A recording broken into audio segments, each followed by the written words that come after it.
Baik, terima kasih pemirsa, masih di Damai Indonesiaku. Kita ada 3 segmen untuk tanya jawab. Nah, kita akan membuat format baru agar lebih dekat komunikasi antara Ustadz dan juga para jamaah.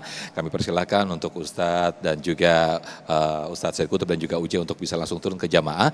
Nah, kami persilakan terlebih dahulu untuk jamaah dari bapak-bapak. Ada Bapak Yusrizal yang akan mengajukan pertanyaan yang insya Allah nanti akan dijawab oleh Ujai. Silakan Pak Yusrizal. Bismillahirrahmanirrahim. Assalamualaikum warahmatullahi wabarakatuh. Waalaikumsalam warahmatullahi wabarakatuh. Terima kasih atas kesempatan yang diberikan kepada saya. Nama saya Yusrizal, jemaah dari Masjid Jami' Al-Furqon, Komplek Perumahan Jati Unggul, Kelurahan Harapan Jaya, Bekasi Utara.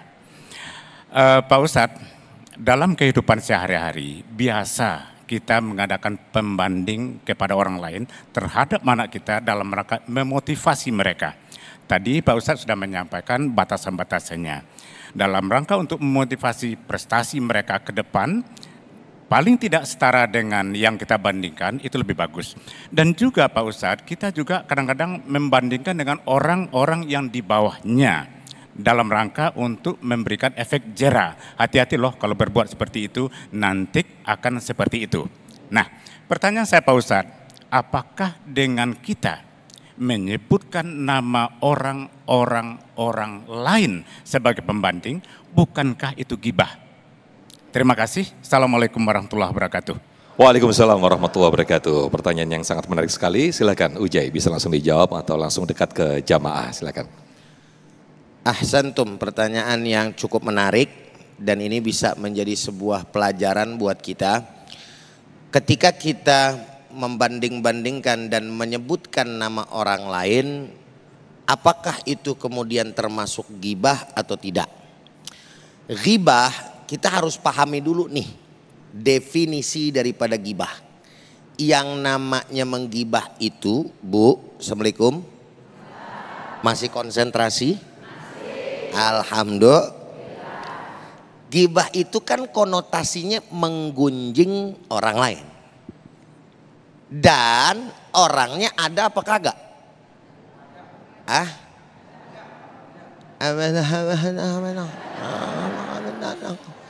Yang benar dong. Orangnya ada apa kagak namanya digunjing? Gitu. Kompak ngapa sih? Nganga, baik ditanya lapar. Nah, kalau konotasinya dari pertanyaan Bapak juga dosa apa kagak Ustadz? Tergantung. Kalau emang betul niatnya adalah menggibah, maka dilihat lagi gibah yang dilakukan oleh Bapak, kira-kira yang diperbolehkan apa yang dilarang tuh. Karena gibah tuh ada dua. Ada yang dilarang umum tuh. Tapi di dalam kitab Riyadhus Shalihin juga dibahas. Ada babnya tuh. Bab mayubahu minal ghibah. Yaitu bab yang membicarakan tentang gibah-gibah tuh yang diperbolehkan model macam kayak bagaimana. Contoh kayak tadi. Kalau misalkan lebih spesifik dari pertanyaan Babeh nih. Gitu. Jangan kayak dia loh. Ntar urusannya blangsak loh gitu. Kan orang kalau kagak disebut namanya bingung ya. Ini kayak siapa maksudnya ya? Kan mesti apa ya kalau orang Bekasi bilang kudu didantain. Tahu danta apa kagak?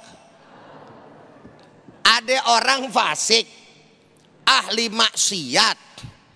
Orang sekampung udah terkenal. Terus Bapak bilang jangan kayak dia ya. Orang ini kagak tahu dia siapa, sebutin aja. Nggak usah pakai tendeng aling-aling. Misalkan namanya siapa gitu ya. Gue pengen sebut nama, takut ada orang yang di sini yang kembar. Bujuk, nama gue dibawa-bawa. Astagfirullahaladzim gitu katanya. Ya. Jadi kalau misalkan sebut nama pun enggak apa-apa selama hal itu untuk kebaikan. Tapi kalau misalkan hal itu untuk keburukan, maka itu yang tidak diperbolehkan. Nah biasanya perbuatan boleh apa kagak boleh, hati itu tahu Pak. Bener apa kagak? Apalagi yang urusannya sama dosa. Kalau urusan dosa udah pasti hati kita kagak tenang. Bener apa bener? Dan orang kalau lempengan dosa gitu kan, umumnya yang punya apa bahasanya ya, otaknya lempeng gitu, pasti ngumpet. Bener gak? Disembunyiin kalau punya dosa, malu, bener. Orang kagak boleh tahu. Tapi kalau ada juga yang ceritain Ustadz, itu udah kagak lempeng otaknya itu. Dosa dicerita-ceritain. Kira-kira sampai di sini paham apa paham? Tuh kan pahamnya pelan lagi jawabnya ini. Gue udah teriak-teriak ini jawabnya ini. Paham apa paham? Ngerti apa ngerti? Alhamdulillahi Rabbil Alamin. Mudah-mudahan jadi ilmu manfaat. Amin, amin. Masya Allah. Terima kasih Ujai atas jawabannya.